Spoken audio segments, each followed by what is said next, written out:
believe it's true. I'll keep after you till we love like we love. I'd like to call to order the March 3rd, 2009 meeting of the Council Ordinance Committee on yet another meeting on the Alternative Building Heights Charter Amendment. Betty? Thank you, Chair Williams and members of the Ordinance Committee. Beatrice Gularte will provide a brief staff report today. We don't want to take up too much of your time with a report, but I'll turn it over to Bea. Thank you. Yes, good afternoon, members of the Ordinance Committee. We're here to talk about the approach to the Building Heights possible charter amendment. And as you all know, we last met on this issue with you as the Ordinance Committee, and then we discussed it also at the Joint Planning Commission and City Council meeting. At that time, there wasn't really a unanimous support one way or the other. So you all received the staff report. This latest approach is to consider looking at a supplemental charter measure to the Save El Pueblo Viejo measure.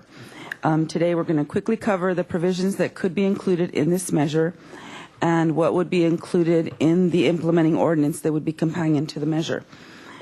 We'd also like to cover the possibly amending the definition to building height, as well as just inform you that we did receive a lot of support for the variable front yard setback and having that proceed independently and continue on, but not as part of this charter amendment, but it will proceed separately. Just quick summary, the Save El Pueblo Viejo is to reduce the 60-foot building height in those areas where it's allowed, primarily the C2, CM, M1, and OM1, to 45 feet, but to 40 feet in the areas of El Pueblo Viejo. The supplemental would be that should the Save El Pueblo Viejo measure pass, then there could be some exemption for additional height for community priority projects, affordable housing, and rental units. The actual supplemental charter amendment would allow exceptions up to 60 feet or lesser. Again, that 60-foot height has not been determined. That's the existing height limit, but it's still up for discussion whether that should be even lower.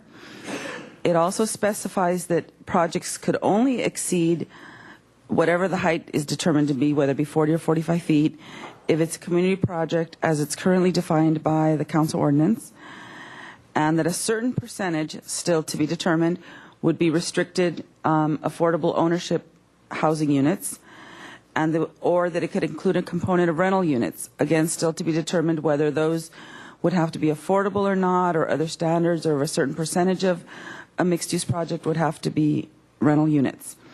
And it would also specify that rental units cannot be converted to condominiums. Again, this charter provision would only take effect if the Save El Pueblo Viejo amendment were to pass by the voters. The basics that would be included in an implementing ordinance is it would have to clearly specify that any additional allowance of height would be only in those areas where 60 feet is currently allowed. It's not intended that, for example, the airport or SD2 or areas that have a 40-foot height limit now be allowed to increase their height because of this charter amendment. It would also need to be adopted before the election, but it would need to be contingent on the Save El Pueblo Viejo approval of their measure. It would spell out a special use permit process whereby they'd have to go through the planning process and the council issuing a special use permit in order to be able to exceed the height of 40 or 45 feet should the Save El Pueblo Viejo measure pass. It would also, at least at this time, proposing that it comply with the existing definition of community priority projects, which has served well so far. It'll also set up a process very similar to our existing community priority process, where they go at a very concept level to the council to get a designation, go through all their planning entitlements, and then return to the council for final designation on the community priority. The process, we'd like to build also an ABR HLC, some type of concept review where they at least give initial thoughts on issues such as open space and design before the council recommends on the designation. And also build into the process some kind of finding that there is substantial open space and exemplary architecture, also in addition to meeting one of the 3 exemption uses. We'd like today to, our goal is to go March 24th with your recommendations on what should be included in the measure as well as the ordinance. So we included a number of questions that were handed out to you today. We're also in the staff report. And we'd like to get through these questions hopefully today to make a recommendation to council. Do you agree that we should allow an increase should the Save El Pueblo Viejo initiative pass for those projects which are community priority, affordable, or include rental housing? Do you support the supplemental charter amendment approach instead of the alternative that was last discussed with you? Do you support the existing definition of community priority, or should it be tightened in some manner? Do you recommend a 30% affordability requirement in order to be able to exceed the height, or should a higher percentage apply? And should it apply to all those projects that exceed the height? Previously, we had discussed it applying to projects of 10 or more, but maybe it should apply to any project that requests an excess in the determined height. Do you recommend that a certain percentage of the project be occupied by rental units to exceed the height? And also, should the rental units be market or affordable in order to exceed the height? Do you recommend that open space and exemplary architecture findings be part of the community priority process? And also, do you recommend amending the building height definition in the commercial zones in order to be able to address the slope size, flood control, and slope roofs, which under the current definition would be very confining should the 40-foot limit pass in the downtown? And we'll come back to all these questions later, but the next steps is, again, we'd like to get to the City Full Council on March 24th, proceed with environmental review, and return with to the Planning Commission with the ordinance introduction and final at the City Council with all language, everything due to the clerks by June 16th. And that concludes our presentation. Well, first, if there is any more speakers, please fill out a speaker slip. And is there any questions from committee members? No. All right, then let's hear from the public. I will do a 2-minute limit just because we do have limited time and there's many speakers. So we'll start with Connie Hanna with the League of Women Voters and follow that by Bill Mahan.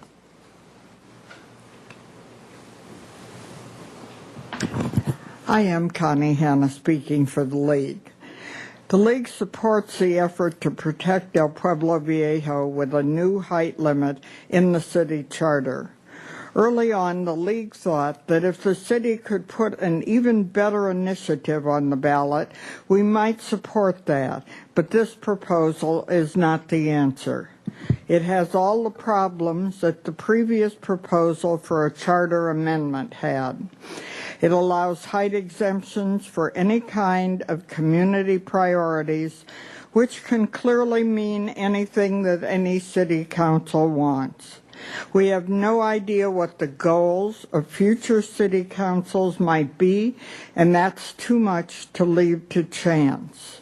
In addition, it would make exceptions for affordable housing of some kind, but that could very well have won approval for Chapala 1, which the public dislikes so much. That is not the kind of size of building, size and scale that we want to see in the future. There's a very interesting article in the February 28th issue of The Economist magazine that I recommend to all of you. It says that Santa Barbara is much better off than many cities in California precisely because we have not supported too much growth. In today's economic climate, excessive residential units represent a serious problem in many cities. Over many years, the city of Santa Barbara has permitted slow and thoughtful development, and that is the pattern we need to maintain. The League hopes that the city will give up This effort, which could seriously undermine the popular height limit initiative, which has already qualified for the ballot with well over 11,000 voter signatures.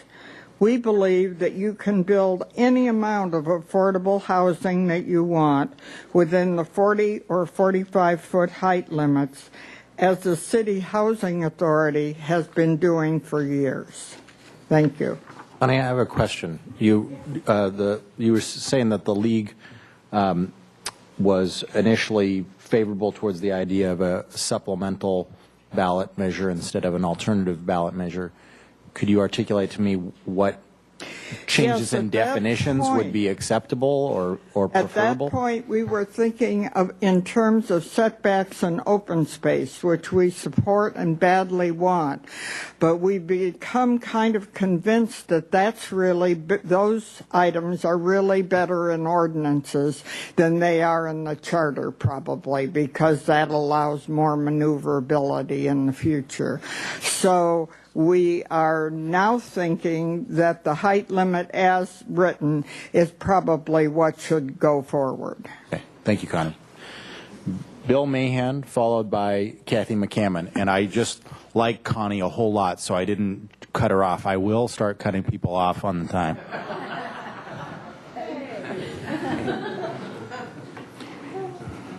Mayor Miller gave me a little pin once. By the way, my name is Bill Mahan. Mayor Miller gave me a pin once, and I said, what do I get for this pin? She said, you get a couple of extra minutes when you're speaking before City Council.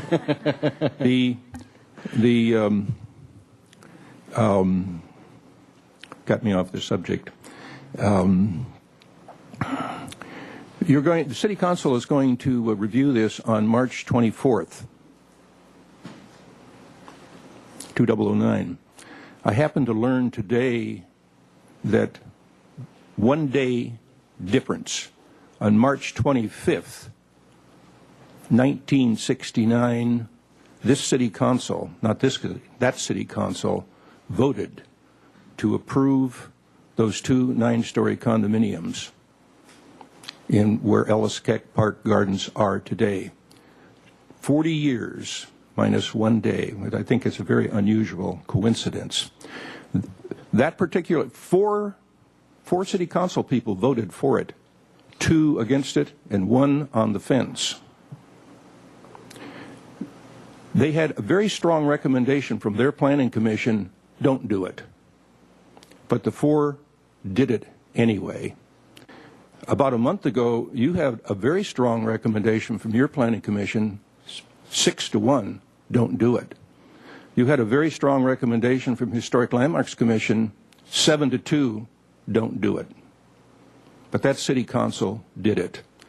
Consequently, the people, led by Pearl Chase, went out and amended the charter to take away from City Council the power to make exceptions to building heights. And that's been the way it has been for 40 years. And now you have a proposal, you want to take that power back and give it to future City Councils. We don't know who they'll be. Now, it happened that on that day, 40 years ago, I was in this chamber, in the back pew, and I heard that vote. But I could not remember who those City Council people were. I went to the clerk to find out. Councilwoman Carr, Councilman Wilson, Councilman Arguellos, and Councilman Kemp. They were forgotten. But what they did has never been forgotten, and that has been their legacy. Now, I'm not concerned about this supplemental proposal coming before the ballot in November, because it will be defeated. The people are not going to let this end run the petition that 11,000 of them signed. They're going to recognize that it's a loophole, and they're going to plug it.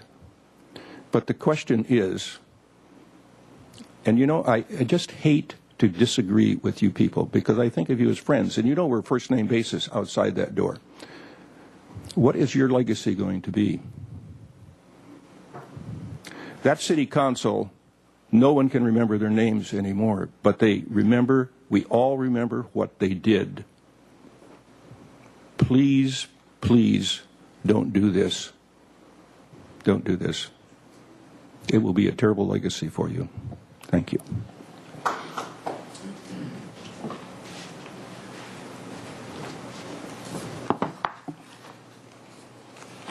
See, I do have copies for you. Okay.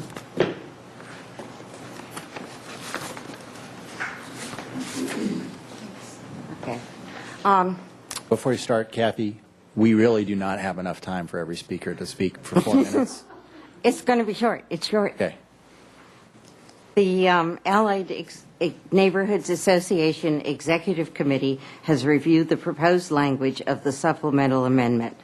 Unfortunately, your staff has not addressed the major problem that we have with the alternative charter amendment and now have with the supplemental amendment. Specifically, we object to the following language. Quote, exceptions for community projects as defined by City Council ordinance. End of quote. The original height limit amendment was put into the charter because the people at that time did not want the City Council to have the power to change the ordinance. The same is true today. We do not want exceptions to be determined by Council on any future Tuesday. We sincerely ask you to drop the whole idea of having a supplemental or alternative ballot measure and to let the voters have the opportunity to decide whether or not to pass a citizens' height initiative. After all, the voters have two choices: to vote no and keep the current 60-foot height limit, or to vote yes and support our initiative to reduce the allowed height limit. Personally, I think it's very unfortunate and somewhat sad that what you've come up with is the supplemental amendment may be a different pig, but it's still wearing the same lipstick. Thank you. Michael Self, followed by Mickey Flax.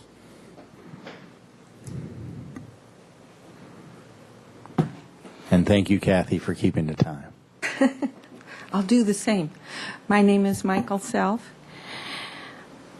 I think the fact that you're considering a charter amendment that competes with a citizens' initiative is the latest example of your not being able to listen to the desires of the residents.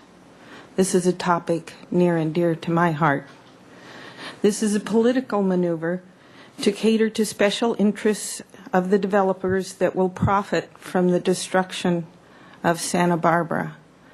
The citizens are wanting their own voice.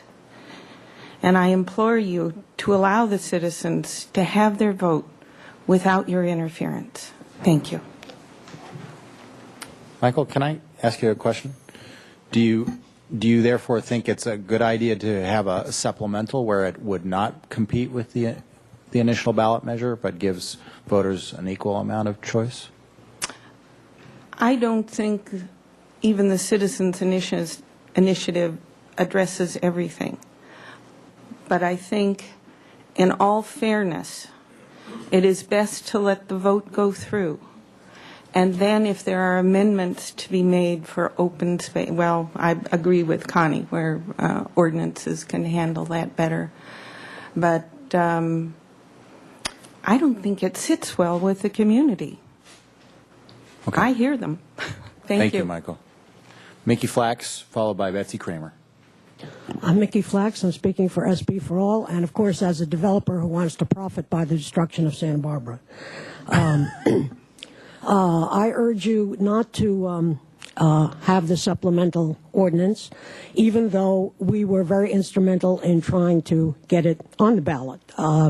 We thought and have thought from the very beginning that the limitations of the initiative process were what were responsible for a very narrowly drawn signature-based initiative, and we were trying to get at what the initiative people really wanted to support, but that would also take into account the issues that had to, by law, be left off the initiative. We have been trying for, 6 or 8 months to try to get together with those folks and to get both on the ballot. the people at SEPV have decided that any exception for any purpose is anathema and cannot be allowed on the ballot. So we would argue to let the people decide that question. We think that that this whole process was begun due to a level of mistrust in government, in planners, in the city that I have not seen in this community for 40 years. And I think it would be unfortunate to just give in to that. We believe that the council and council decisions have a place in future planning decisions, and it's the future that's at stake, not what happened on Chapala 1 or Chapala 2, not what might happen in the next 2 years, but what might happen in the next 40 or 50 years. Pearl Chase thought that 60 feet was good enough for the city. That's probably good enough for most of us. In any case, we want to give the opportunity for the public who might be concerned about basically the design rather than the height of the buildings that exist, give them the opportunity to vote also expressing their concern for the building of affordable housing, for the building of projects like Cottage Hospital, for rebuilding taller structures that might be damaged but could not be built without another charter amendment, could not be rebuilt. We want to give those people who are concerned about that, and I believe that is the majority of the community, the opportunity to vote for that. Therefore, putting on the ballot something like this as an alternative charter amendment rather than as a companion would be useful and would ensure your legacy. One other word, the Economist article that was referred to also pointed out that the reason that we were in good, relatively good economic shape was that we have so many people over 65 who are not part of the labor force, and so many of them are wealthy, so they're not unemployed. I'm interested in a community that has more than that. Thank you.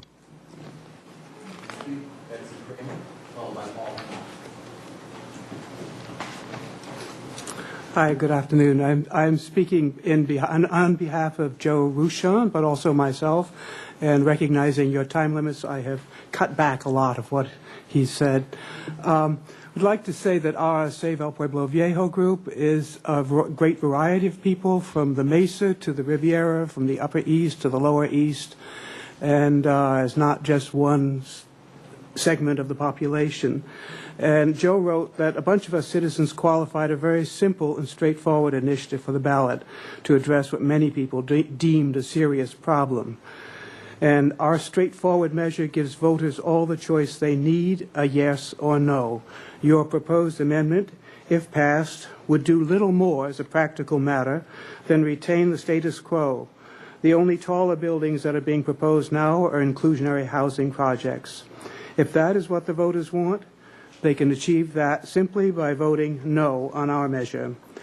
Our measure seeks to do precisely what the Pearl Chase Charter Amendment did years before, to insulate the community's long-held values about the city's skyline from the vicissitudes of local politics. Her concern was less about the precise choice of heights than keeping the matter out of the changing political winds. And I'd have to disagree with Mrs. Flax that Pearl Chase was content with 60 feet. That was not her point. Her point was keeping the issue away from city councils. And our initiative simply would take the next logical step and codify a community consensus as to an ideal skyline limitation. Ms. Chase knew the inevitability of political pendulum swings. In her time, a city council was ready to go turn Santa Barbara into just another high-rise paradise, as Bill Mahan mentioned a little bit earlier. And I'm skipping now ahead, the idea of this initiative is the same as Pearl Chase's, to insulate our skyline from the pendulum swings of politics and changing city councils. The only difference is that since Pearl Chase, it has become more apparent that a 40-foot downtown and a 45-foot citywide skyline is the accepted ideal. As in Ms. Chase's time, that has recently become threatened. And then I'll add, as Einstein said, everything should be made as simple as possible, but not simpler. The Citizens Initiative is exactly that, clear and understandable. The proposed amendment gives huge discretion to the political councils of the future, basically undoing the initiative. Please don't muddy the waters and further divide the city. Thanks. Thank you, Paul Hernati, followed by Gil Berry. Thank you for the opportunity to speak, and I'm especially glad that I can speak on my own behalf rather than read a committee statement, which I usually do.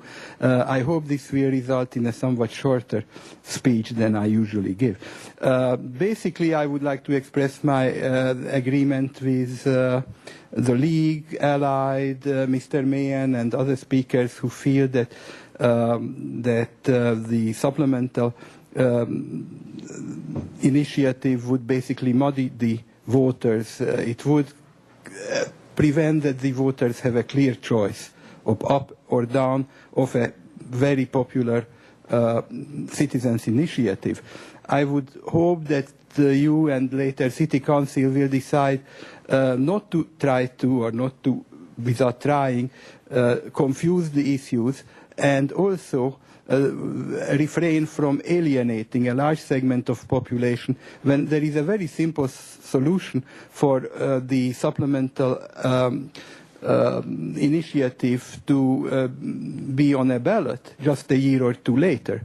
And once it has been proven that the current initiative has some effects that the citizens don't want, basically the charter can be amended again. I don't believe that it would be any harder to do it at that time. An environmental review would again be needed. It would be less rushed, and I think it would be fair to the previous initiative supporters to let their day in court this November. Thank you very much. Thank you. Gil Berry, followed by Lisa Plowman. My name is Gil Berry. Pearl Chase was not in favor of 60 feet buildings. The whole idea of that citizens initiative was to put the existing, what was then the existing 60-foot height limit of the ordinance into the charter so that a city council could not modify it. So the whole point had nothing to do with the 60 feet. That was already in there. Pearl Chase was not in favor of 60 feet buildings. What she was in favor of is limiting a city council from exceeding what was the height limit by modification. Now, I was one of the people collecting signatures, and I talked to around 4,000 people. And I had about, even though half the people maybe weren't voters or lived in Glida, but I had 10 citizens express interest in favor of the reducing heights for every one who mentioned that they liked them 60 feet. And to me, I feel it's going to be obvious to the voters that the city council is putting on this alternative ballot measure, or whatever you want to call it, as a way to just do a political end run around the wishes of the people. I think that'll be very apparent. And I'd like to say that we don't need to put a competing ballot measure on because the voters have a choice. They have two choices. They can either vote for lowering the building heights or they can vote to leave them 60 feet. They don't need a third choice. They have a choice. And I think everyone, or most everyone, can see that this is nothing but a political strategy to go against the will of the voters. Now, I'd like to mention that as an architect, I can say that any community priority project can be built within 40 to 45 feet or 3 stories.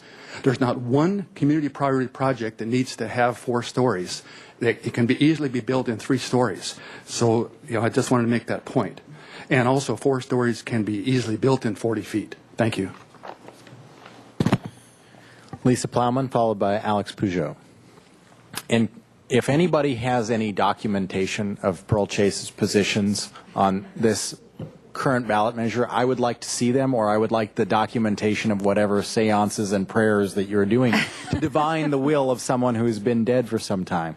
So if anybody has that on either side of this debate, I would really love to see that. Do I get my time started over there? Although I concur. I'm Lisa Plowman. Thanks for having us here today. We're having another meeting on this issue, which I'm sure none of us is overjoyed about. I've spoken at a number of meetings, and a number of us spoke at the last joint Planning Commission City Council meeting, all in favor of having an alternative initiative on the ballot that gives people a clear choice, not a 60 feet, 40 feet, but a 40 feet, and then an option that addresses some of the concerns that community members have had about height, but allows for things they care about, like cottage hospital and affordable housing. And you know what? I'm out in the community too, but I get different information, and maybe it's generational, I don't know. But it seems to be coming down on those lines. The older generation is looking to the past, and some of the younger generation is really thinking about sustainability in the future. Now,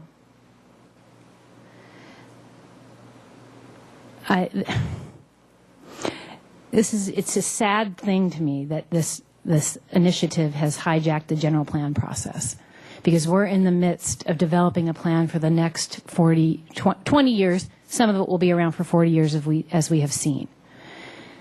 And I don't think ballot box planning is a good idea, but here we are. A 40-foot height limit without this alternative on it blunts the majority of the land use policies that are proposed currently in Plan Santa Barbara. It cuts the legs out from under it. So let's be consistent here. Let's have an option on the ballot that gives people a clear choice between the two, and one that complements the Plan Santa Barbara goals for sustainability. The 40-foot height limit just simply doesn't do that. Santa Barbara for All doesn't support the supplement clearly because SPEV, Save El Pueblo Viejo is not in support of it. We tried, our group tried to meet with them to come up with a compromise that would work as a supplement, but there clearly isn't any support for it right now. We strongly recommend, again, that an alternative initiative be put on the ballot to give people a clear choice. Thank you. Alex Peugeot, followed by Jim Westby. And if there's any additional speakers, there's still speaker slips. Good afternoon. I'm Alex Peugeot, and I've spoken before, and I think this has become like the abortion issue. There's no way that anybody's going to convince the opposite view of anything. I was just, by the way, I agree with the comments made by Mickey Flax and Lisa Plowman. And what I was trying to do is to find some kind of common ground. And as my friend Bill Mahan once said, is we can have different opinions, but we should agree on the facts. And to that extent, I was looking forward to see what the city would do in terms of defining what 40-foot maximum meant and 45 meant. And I saw that the staff member is here, Jaime Limon, hired apparently an outside party to make diagrams of buildings. So what kind of buildings realistically are built within 40 feet? Somehow that project kind of was truncated, and we didn't get to see much. We saw the beginning, because I'm kind of interested to see what we agree on, because I'm afraid that the 40-foot limit is a little bit different in terms of a number. We're used to 30, 45, 60. This is a 40. Well, it's not 45. And why is it not 45? And what happens? And I'm afraid that means not maybe a third story, but not clear. And we're talking about mixed use, where we assumed that the bottom floor will be a commercial space. We also may assume that the lot may slope, and we also may assume that maybe some flood issues, and they maybe have to be raised a little bit.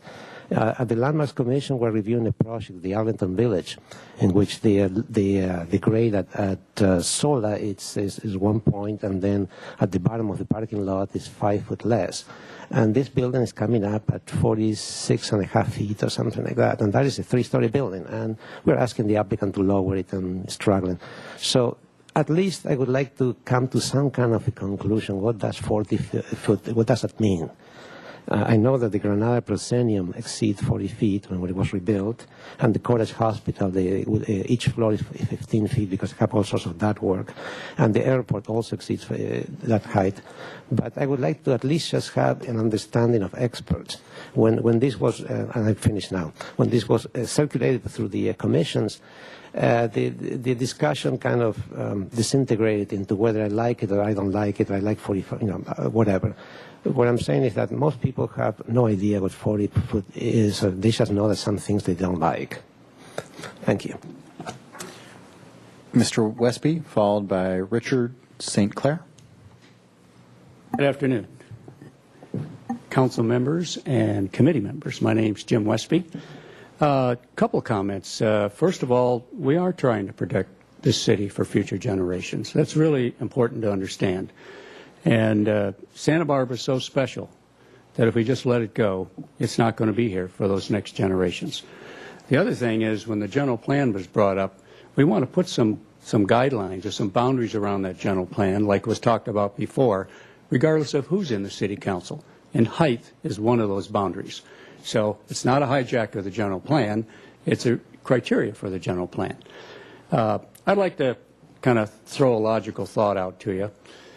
If we put an alternative initiative on the ballot with the citizens initiative, it is going to be perceived as trying to hijack the citizens initiative. It's not going to be perceived well by those 11,000 people that signed.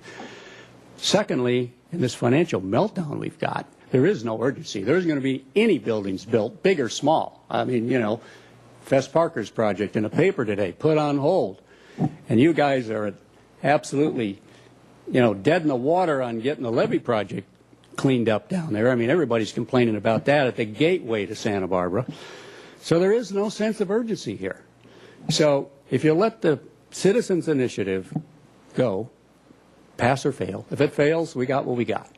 If it passes, then next year, just 1 year, 2010 is the next election, and the city council then can decide to put an exception on and let the citizens decide. That seems like a logical way to manage the situation. Thank you very much. Richard St. Clair. And then if anybody else wants to say something. I'm Richard St. Clair. I moved to Santa Barbara 5 years ago, having lived in Santa Monica for 30 years. I saw what happened to that city. One of the reasons I moved to Santa Barbara is to get away from all that high-rise and density stuff. This town here has the most wonderful flavor. My friends in Europe, whatever, they all know about Santa Barbara. You're going to kill the golden goose. This is what brings in the tourism. It's not just the beach. It's the beautiful flavor of the town, the architecture, the history. So I would echo all the comments in opposition to this alternate initiative, and they said it very well, very eloquently. Thank you very much. Thank you. I'll take comments from the committee members. If we do want to make general statements, I would argue that we should do that briefly and then actually follow through on the basic questions that staff has put to us. So I'll just start with maybe my general, and then maybe we do general questions first, general issues first, and then we move on to the specifics.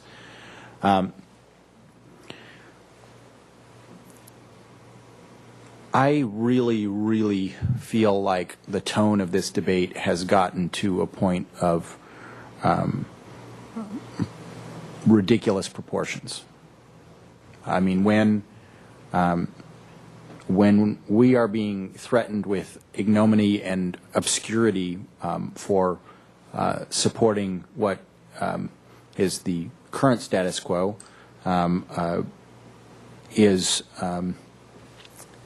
I just actually think it's a little insulting because I never voted for these projects. Matter of fact, most of the council never voted for these projects, and we are being accused by someone who did vote for these projects of supporting 9-story growth and comparing the people who sold out Santa Barbara for a 9-story building to our positions, and that's just wrong.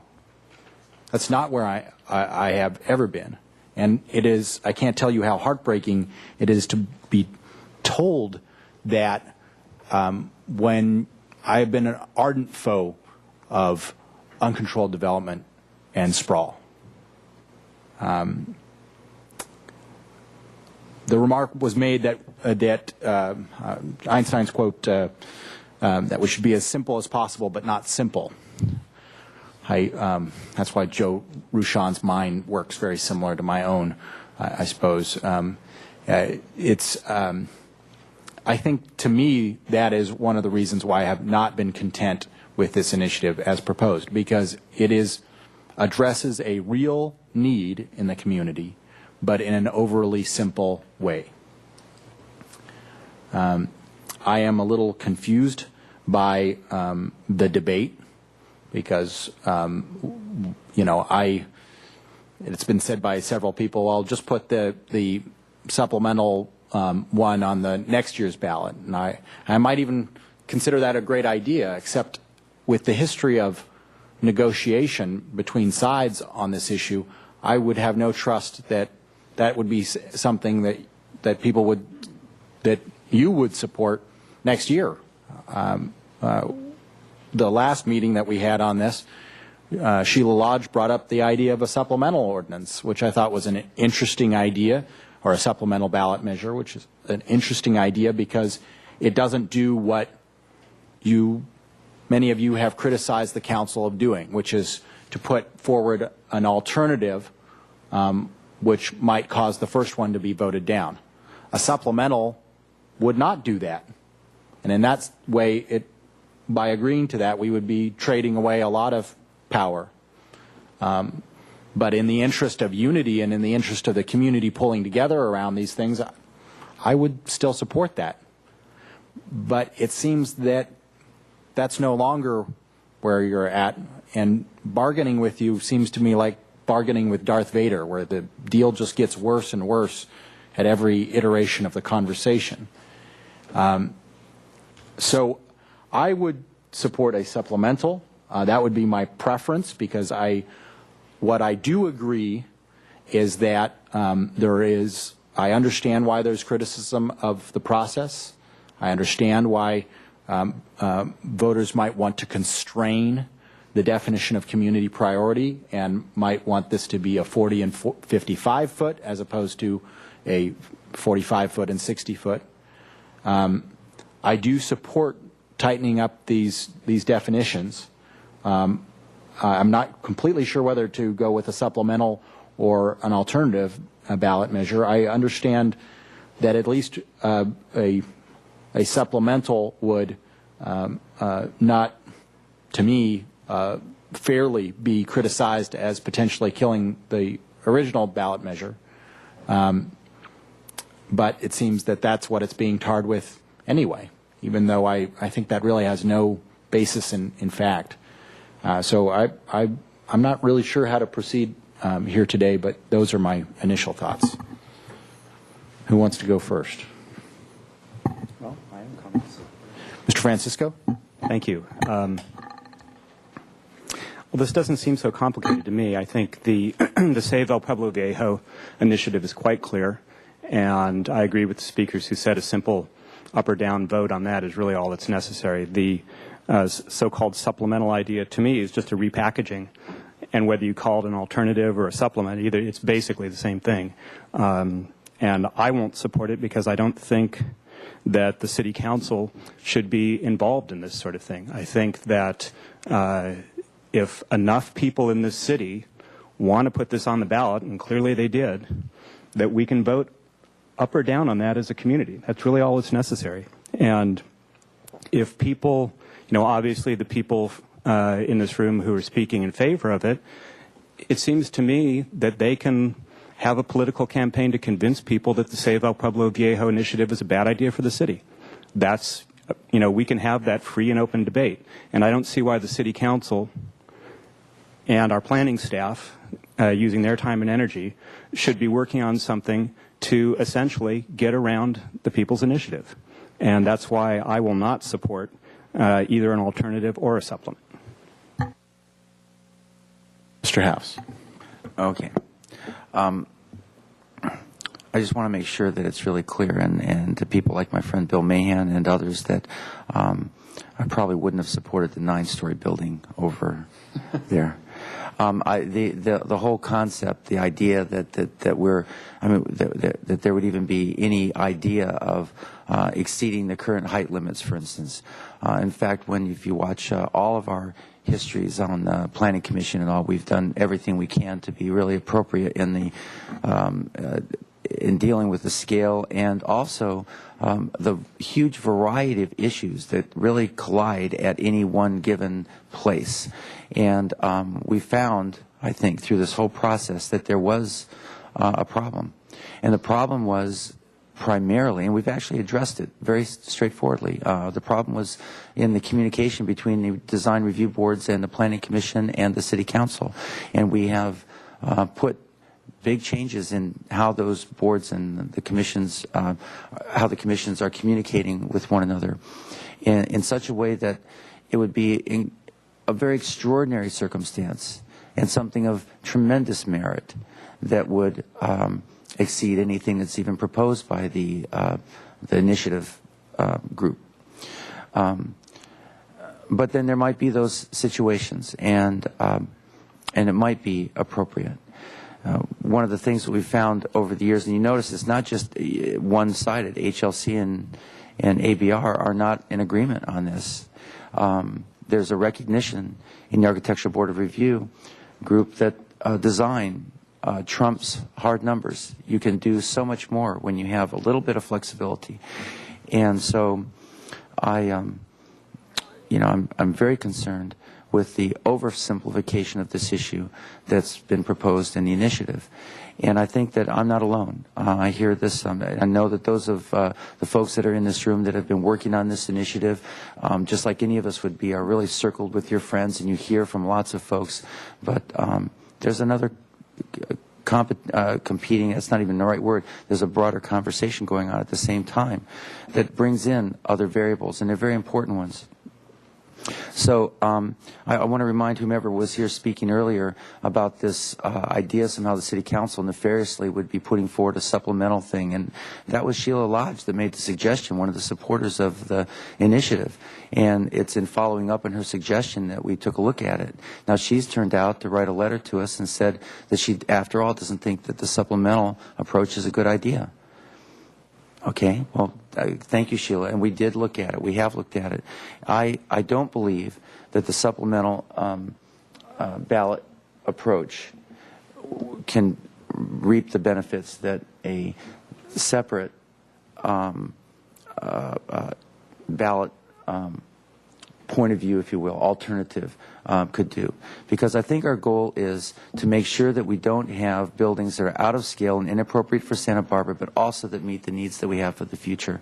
And that we establish a process that fairly and appropriately deals with those and makes sure that the design of those buildings really fits Santa Barbara's character.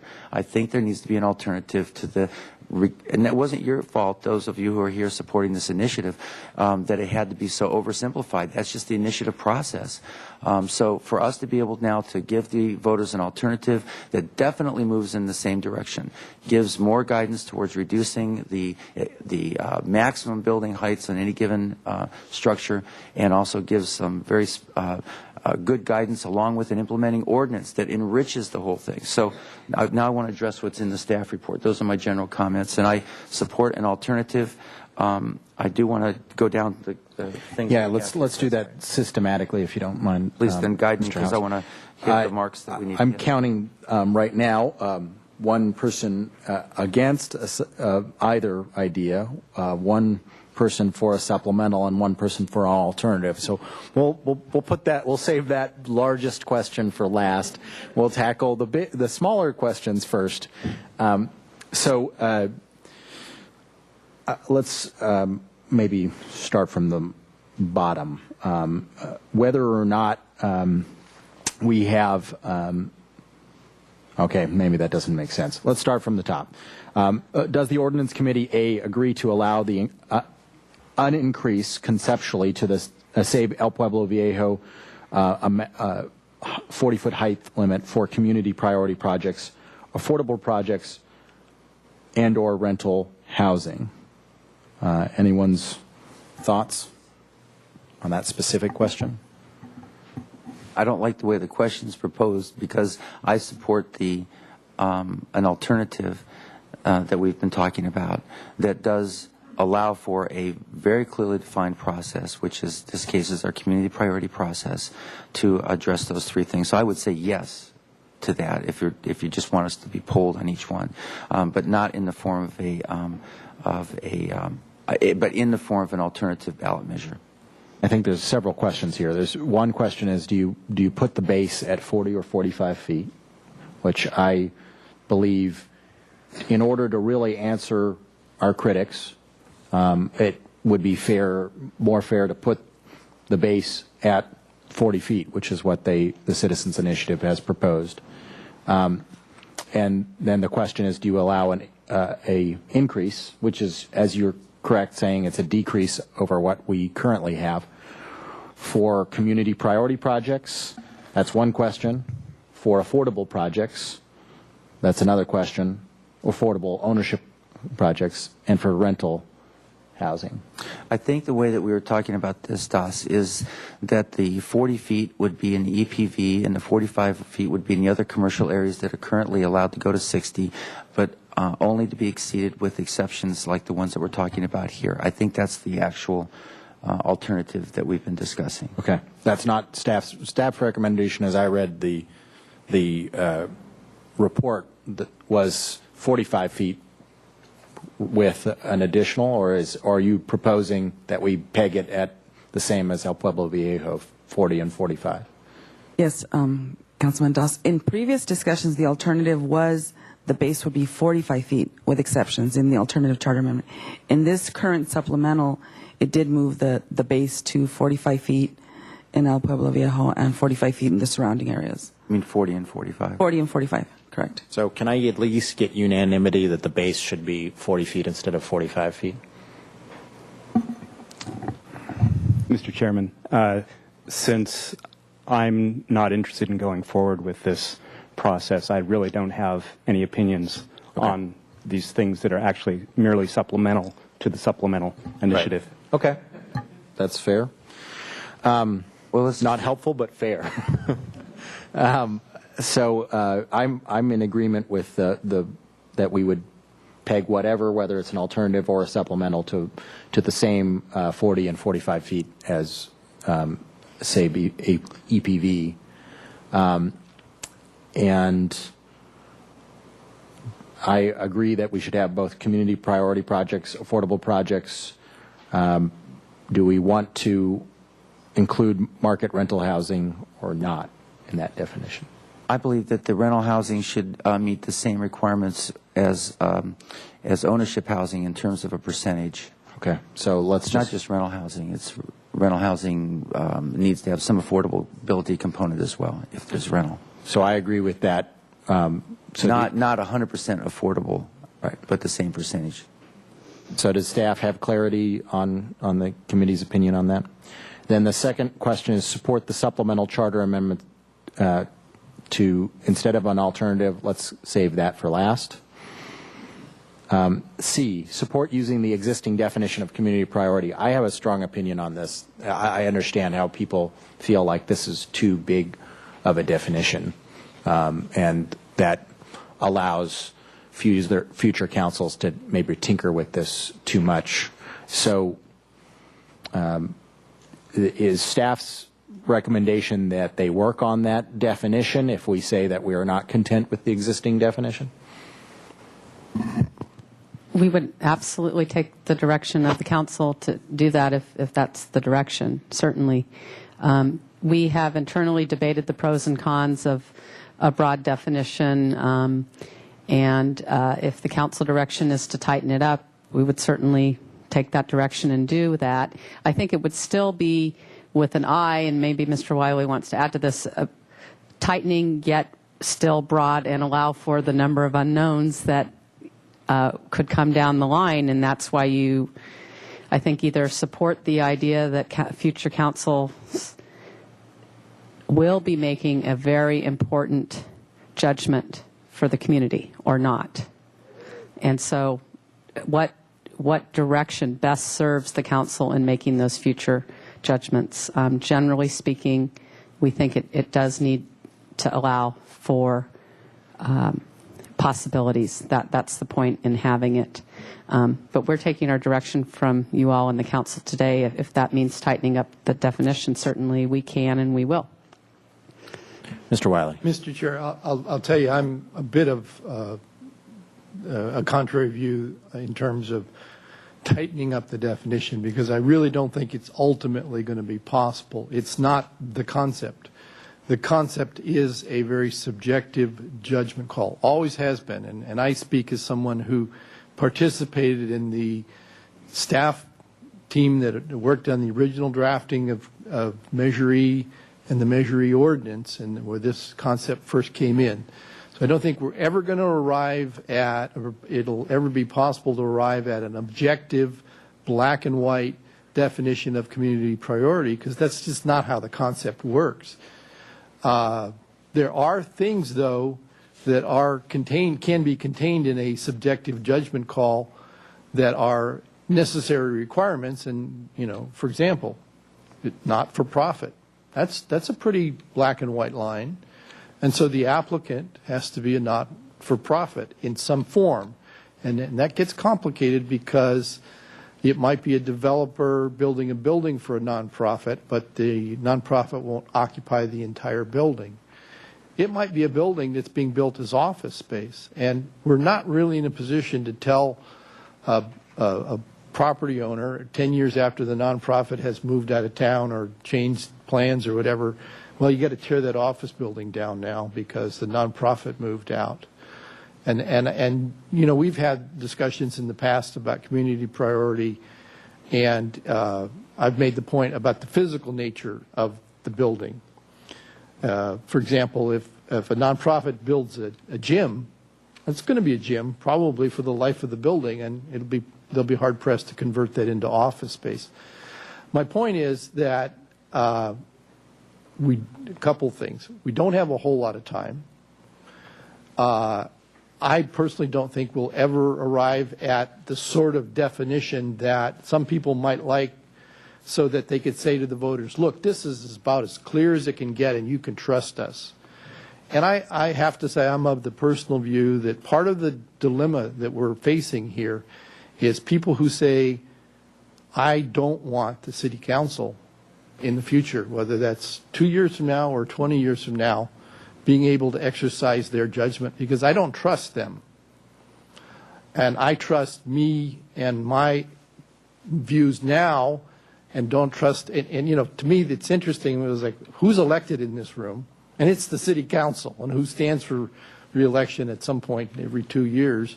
So who's going to be calling the shots? Somebody in 2009 who drafted a charter amendment, or somebody who got elected by the people?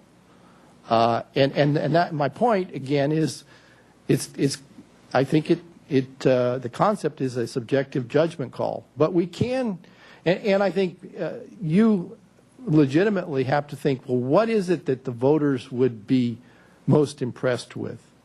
And I think there's something to be said with the existing 20-year definition of community priority and the history of that it has, and I think in staff's view, not been abused. It's been understood and resulted in projects like Cottage Hospital, the airport terminal, Boys and Girls Club, things like that. And in terms of explaining this to the voters, that 20-year history might be pretty valuable, as opposed to creating some new definition. Mr. Chair, I know you feel very strongly about this one. I do as well, but it's because I've been involved and looked at the history of community priority and the way that we've used it in the city of Santa Barbara, and it's been, I can't think of a single, and somebody probably out there will find something, I don't know, but a single one of the community priority designated projects that I'm not proud of. The city has done a very good job, and that process has worked for us. It is a thorough process, and it requires an initiation, a whole lot of review, and then it has to come back all over again at the tail end. It's a long, exhaustive process, and I feel very strongly that it has worked for us and it will work for us in the future. So I do support that. I also don't know how you would, what tighten it up might mean, actually. the way that it's defined, and it has, of course, to do with the way that we are managing carefully and very carefully managing the development potential of our future for the city. It's not just opening floodgates or something. It's not even at all. The current definition says, can you refresh our memories with Page the current 3. Right. Paragraph 2A. A project to meet a present or projected need directly related to public health, safety, or general welfare. So the council must find that the project is necessary to meet a present or projected need directly related to public health, safety, or general welfare. And then there's a further definition of what's meant by general welfare, because that is a very broad definition or term in general. And a general welfare project has to be something that is not for profit. It says, which has a broad public benefit and which is not principally operated for profit. No, I'm sorry, Betty, it doesn't say that. That's at page 5. It's the actual ordinance is quoted at D2. A community priority project is one which has a broad public benefit, for example, museums, child care facilities, or community centers, and which is not operated for private profit. It's not, doesn't say principally, it can't be a for-profit. As I mentioned, though, in experience, it's not always the entire building, and it's not always for the entire life of the building, because there's really no practical way to do that.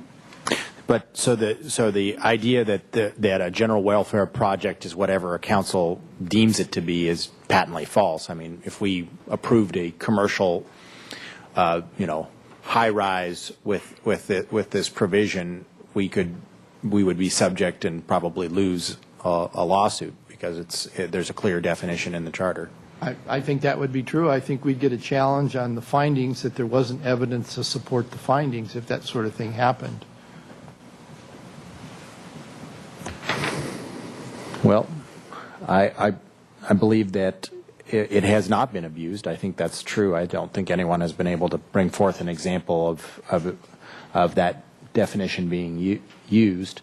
And if it must be a not-for-profit effort, and if the city can be sued if it decided to just willy-nilly make anything a general welfare project, that does provide some protections. So I guess I am okay with using the existing definition of community priority. Is that a 2-3? 2-1? 2-1? Sorry. Or 2-0 decision? I'd call it a 2-0. Okay. 2-0. You can just count my votes as abstains. Okay. D, recommend a 30% affordability requirement to be considered a community priority project for exceeding the building height.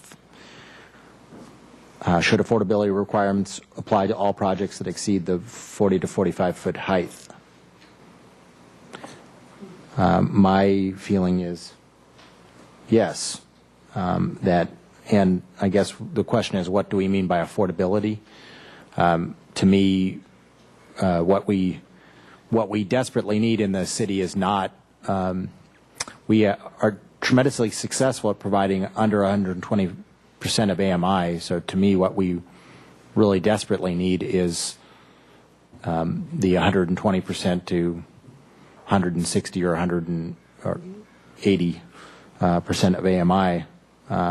So how do we define this to target that population? We've already, Betty, established what we talk about when we talk about workforce affordable housing. It's a different ground than what the Housing Authority is building, and it's not what we define as market rate. So what are the ranges? The staff is recommending that the levels of affordability that would apply in this instance be those as they are explained in the city's affordable housing policies and procedures handbook. So that does include middle income units, which is the most common level that is used in the inclusionary projects. And in certain instances, if a project is a detached single-family home setting, those policies say they can be up to upper middle. We did ask for advice from the Planning Commission on this question about the ranges and the levels, and I think staff and the Commission were in agreement that we would recommend that this not include upper middle, but that the ordinances and language drafted to implement this would include the levels explained in the housing handbook up to and including middle income. And what is upper middle and percentage of Upper AMI? middle does include exceeding, my understanding is 200% of the AMI. So your recommendation is not to include that? That's correct. The first part of this question is what percentage of a project would it be necessary that they provide in terms of affordable housing units at any of, presumably middle income, assume that it's middle income.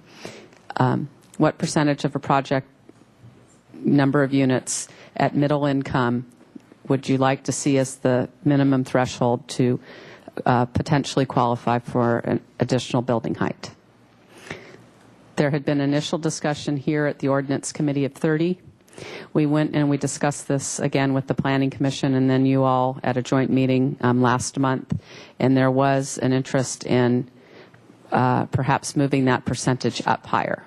So, well, I'd be happy to have that slightly higher. I just don't want it to be so high that it's totally impossible to do. I think my concern on that one, and this is the part that I think keeps getting missed, is the default in Santa Barbara or any community would be to build strictly commercial structures in a commercially zoned area.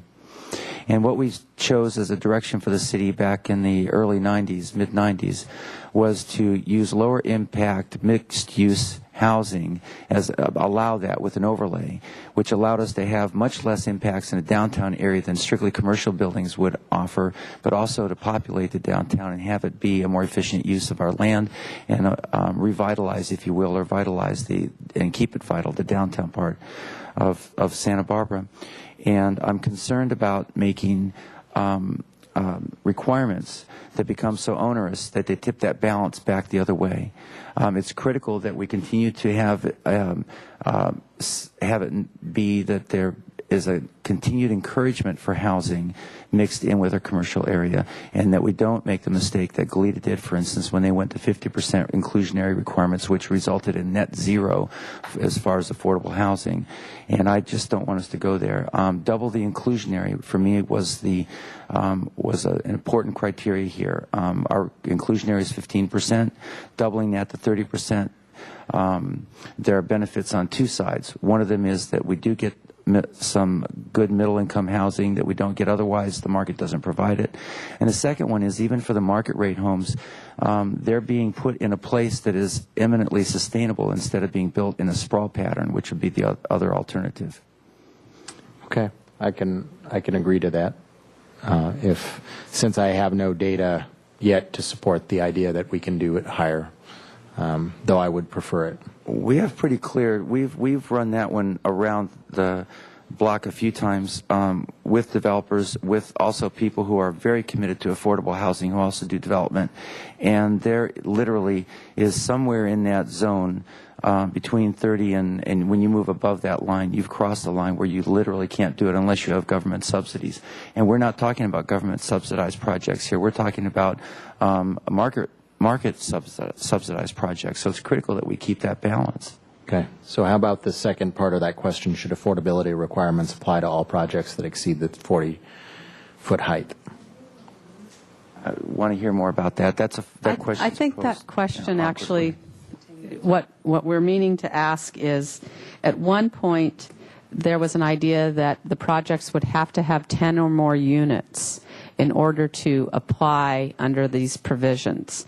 And we've had feedback, I think, again, it might have been at the Planning Commission or perhaps the ABR-HLC, but staff and thinking more about it too. What if you just had a smaller site that could really, under the base zoning and everything, accommodate only 3 units, but they wanted to build 5. We would have 3 market units and 2 affordable, which would be exceeding 30% of the project, and a total of 5 units. So really, this question should say, should there be a minimum number of units in a project to qualify? And we're thinking that the answer would be no. I would agree with that. I would like to have 5 little Ablets homes around. Yeah, the scale of I think it might have been the ABR or someone who mentioned by requiring 10 as a minimum, that goes to the conglomeration of lots, and that's a different problem. So It was an early idea, and we wanted to get your confirmation that there wouldn't be a minimum unit size.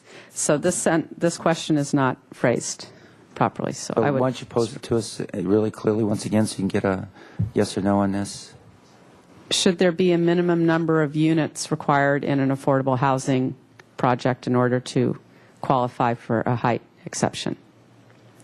Got it. Minimum total number of units. And the answer would be no. That allows it. That allows it to apply below 10 for the smaller projects. You know, there's only one project in all of the city of Santa Barbara that is a standing example of an exception to any of this, and that is the 20-foot by 20-foot Ablets house, which I just love that house. And it's just, you know, I don't know if there'll ever be another opportunity for that. But I suppose, what would you do in a situation like that if that ever came up again? I guess that would just be one of those that there's only one ever, right? Yeah, it's just one, because it's not a multiple family. They'd have to build 2, and one of them would have to be affordable, I guess. That's good. That's so great. So let me ask you, what I think we want to avoid is a situation where you had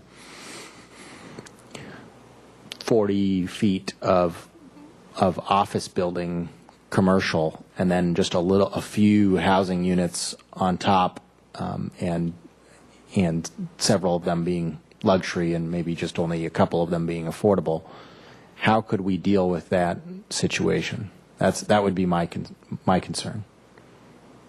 The first part of the question, if the council moves forward and says 30% of the units must be affordable up to a maximum of middle income, those units on top must have a minimum of 30% of the number of units be middle income.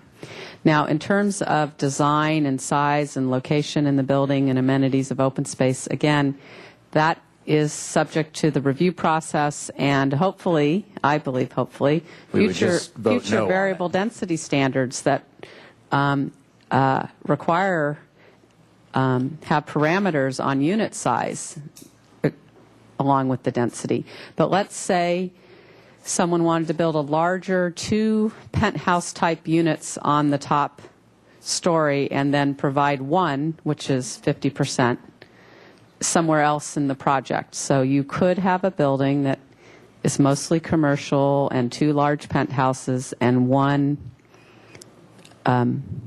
middle income unit somewhere in a project. But it would have to meet But what's the community difference priority between that? designation of being, I mean, it would have to go through a whole nother level of scrutiny in the sense of if it exceeds the height, it has to be deemed a community priority.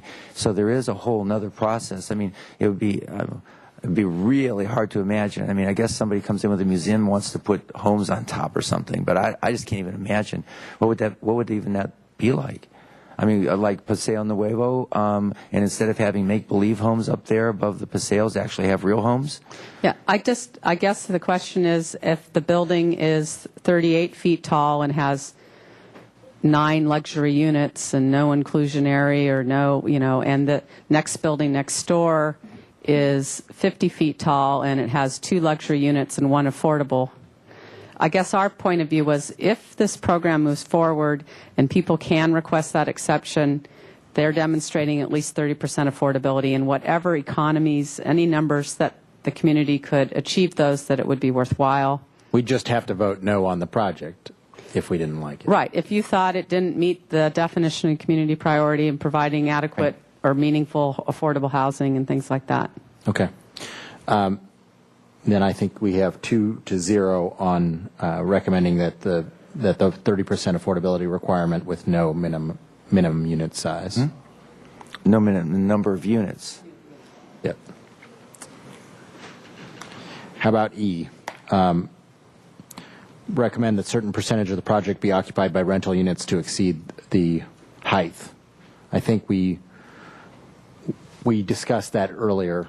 I think that Mr. House and I agree that we should be subjecting the rental units to the same criteria of middle income affordability that ownership unit would be required to.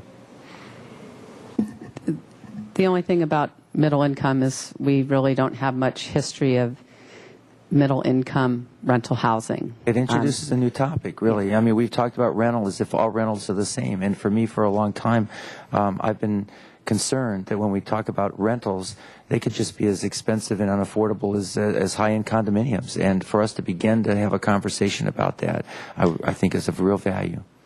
The middle income affordability for what someone could afford as rent compared to what's on the market, we haven't actually really studied that much. So I think this will be an important point to look at more closely. Right. But certainly we hear you saying that should be affordable, and right now that means at least 30% middle. And I think we'll have to do some follow-up on that with our housing staff. Or you would like some more information? Very much so. Okay. Very much so. The first part of the question was, should a certain portion of the building be required to be rental? And this, in the staff report, we talked about that this concept did not get a lot of discussion. People didn't embrace it as something that we, for example, if you have a mixed-use building, like the earlier question, and the first 3 floors are commercial, and only a quarter of the building is in residential, and so there's 3 or 4 rental units on the top floor. Is that sufficient, or is this exception for rental housing meant to be projects that provide, again, a number of meaningful rental units to the housing stock? Or should we adopt the same, there's no minimum standard for number of units or no minimum standard of percentage in the project? I think it's been very hard for people to guess which is the right amount. Let's just go back to the community priority thing. I mean, if it's just token, that's going to shine right out. Yeah. I mean, the idea is it's got to be, whether it's for sale or whether it's rental, it's got to be a significant contribution or a combination. Perhaps the lower uses are for a nonprofit of imminent community benefit, and it has some rental on it. But it's not, I think the community priority process is through the sieve through which all this passes. You know, would it be possible to add just some language onto the affordability statement in the amendment that says 30% affordability requirement with a significant amount of the square footage of the project dedicated to something like that, something that gives a future council something to sink teeth into if there's just a project that just comes along and tries to just put a token amount of housing to exceed the height requirement. Would be something that they could sink their teeth into and say that violates the spirit of the charter amendment. Is that something we could add, Mr. Wiley? Yes, and actually it makes me think, you know, there's definitions and then there's also a possibility of findings, and we haven't talked about that. I personally was not suggesting we tinker with the definition of community priority. But in the companion ordinance, we're going to have a process that's going to be decided at the council level, much like the existing community priority process is done. But this will be for taller buildings, if you will.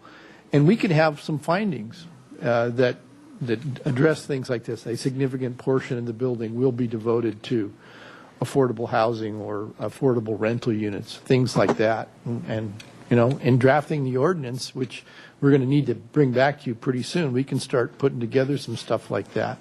I'm glad to hear that. I think that's one of the benefits of this process is the implementing ordinance component of it. And I want to say something, Mr. Chair. I think there's possibly a it's easy to make a mistake to think that there's developers who just want to exceed the height ordinance or something. I mean, the only reason for which a building would be proposed that would be higher than whatever this is required is that it penciled out, it was financially made sense or something.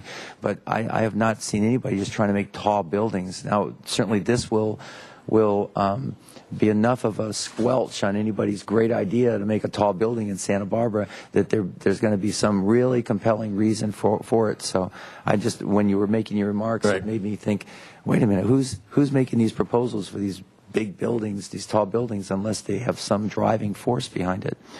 Okay.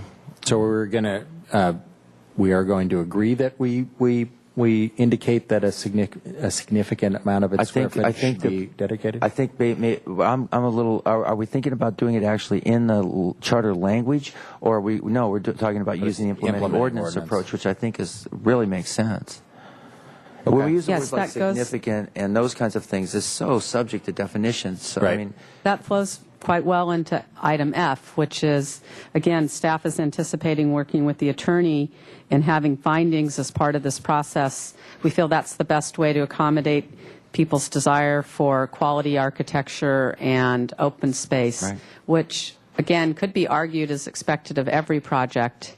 And I think it was the chairman of the ABR who said they'd be very interested in helping the council decide this element of a project. And so we would just work into a finding section, contributes to significant number of housing units, provides exemplary architecture, et cetera, in findings in the ordinance. Right. And I've seen the substantial open space used in here. I don't know if substantial is the right word. What I got from Chris, the chair of the ABR, was his willingness and their willingness to come and help us understand how open space works in an urban setting. And I was really interested in seeing how that could be put into our implementing ordinance as well. So there's 2-0 in space of creating these findings of open space and exemplary architecture and affordability. One question I had for staff, Mr. Chair, and that was, I seem to believe we've been talking about including in this the requirements of the front yard, a variable front 5-foot average or whatever it was, open space in front. And is it my understanding that was recommended that we take that out and deal with that completely in a separate track, or like we're dealing with the definition of heights? No, our idea on the variable front yard setback is to pop it in whatever ordinance we can process through. We're working on the tenant displacement ordinance. We may have another minor zoning ordinance cleanup, and so just get it in as soon as possible. And why not? I'm thinking that the charter language should. And if this is the first ordinance that comes forward, it would be there just as a separate new standard. But our point being that it could go in effect within 30 days of adoption of the ordinance, and that it's not tied to the vote. I think that's what we're trying to convey, that all your boards and commission members, they felt if this is a good idea to do the 5-foot variable setback, we'd like to start using it now. It would apply to buildings of all size and height. It's a new zoning standard. I agree, but I think it needs to be in here as well. In other words, it's critical to make a clear distinction between two alternatives.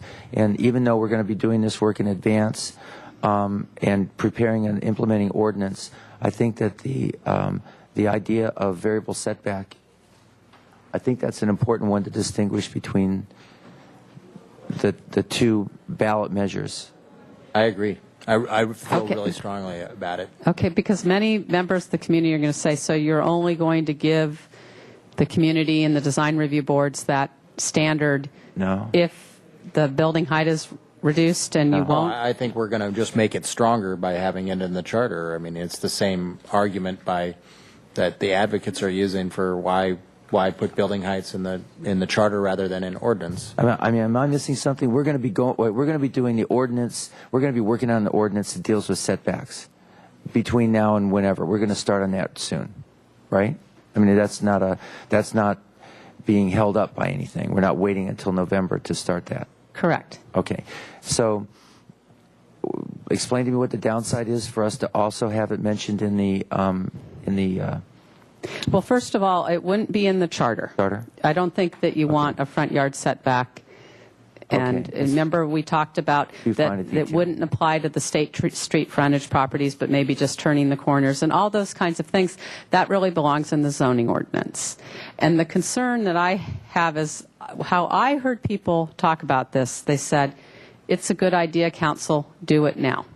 I agree we should do it now. Okay. I'm just wondering why we cannot put language asking for sufficient setback in the charter. Oh, sure. Again, the findings, the amount of open space and setback could be a finding if... Okay, that's the way to get there. That's a good way to get there. All right, G, yes. Yep. Okay.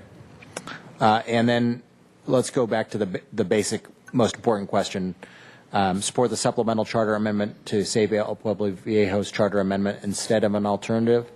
And my position would be to support a supplemental, but I hear Mr. House and his arguments. So my suggestion is to recommend to council an alternative, but make it clear to council that if that is not the will of the council, that a supplemental would at least answer some of the criticism. And I think these can be prepared in essentially the same manner. It's just a question whether it's an alternative or supplemental. So that would be my suggestion of a recommendation to council. Well, I support the idea of an alternative. I did take interest in the idea of a supplemental. I don't see the kind of cooperative support for that, which I think is essential for it to be successful. And so I don't support the supplemental approach at this point. Had we seen a consensus among those who've been really working on this to really pull for that, I think I could have supported that, but I don't see that at all. I've gotten exactly the opposite. Can we at least get a recommendation to council for an alternative, and if they do not prefer an alternative, at least consider a supplemental? I've pretty much settled my mind on this one, to be honest with you. I think it needs an alternative, not a supplemental. Okay. Sorry. All right. Then that's a 2-0 for an alternative. Well, we'll discuss it, right? I mean, it's probably going to get stuffed, but from the committee, I don't. Mr. House muscled me into it. It's cool. All right. So that is all of the questions at hand. I appreciate you for your patience, Mr. Francisco. Mr. Chairman. Yes, Mr. House. There were a number of things in here on the actual implementing ordinance that was in our staff report. Perhaps we'll be discussing that at a later time. If we can discuss that at a council, that's fine. If we need to do it at another Well, there's another kind of venue for an actual ordinance. We have to go through that whole process, right? I was just going to ask that question. I think we can pull together a draft charter amendment, an alternative charter amendment, and a draft ordinance that's tied to that amendment that only takes effect if that amendment is passed, and bring it back, say, next Tuesday if the committee would like to continue this matter to next Tuesday. I recommend we do that because I believe it deserves some discussion. And if that's the right venue for it, and I would encourage that, I will be here. Is that staff's preference to discuss this at ordinance committee? Discuss, I'm sorry, more detail on this? A draft amendment, actual language for both the charter and the ordinance. Up to you, but my take on this was let's get the full council direction. You've drafted... No, I think it would be better to more have of a call from the city attorney. I agree with Mr. Wiley in this one. I think that the length of time for 7 of us to look at this all at once for essentially the first time has not. We in the last few weeks, when that has been the case, it has taken a long time, and I would think that we could shorten that workload by. Okay, I move to continue this to the next Tuesday for further discussion of the ordinance. Of the amendment in the ordinance. Second. Chair Williams and members present, is it possible perhaps to make that at a noon meeting? I'm just curious. Here we are, right at 2 o'clock again, and you may have public comment again. Okay. Thank you. Thank you.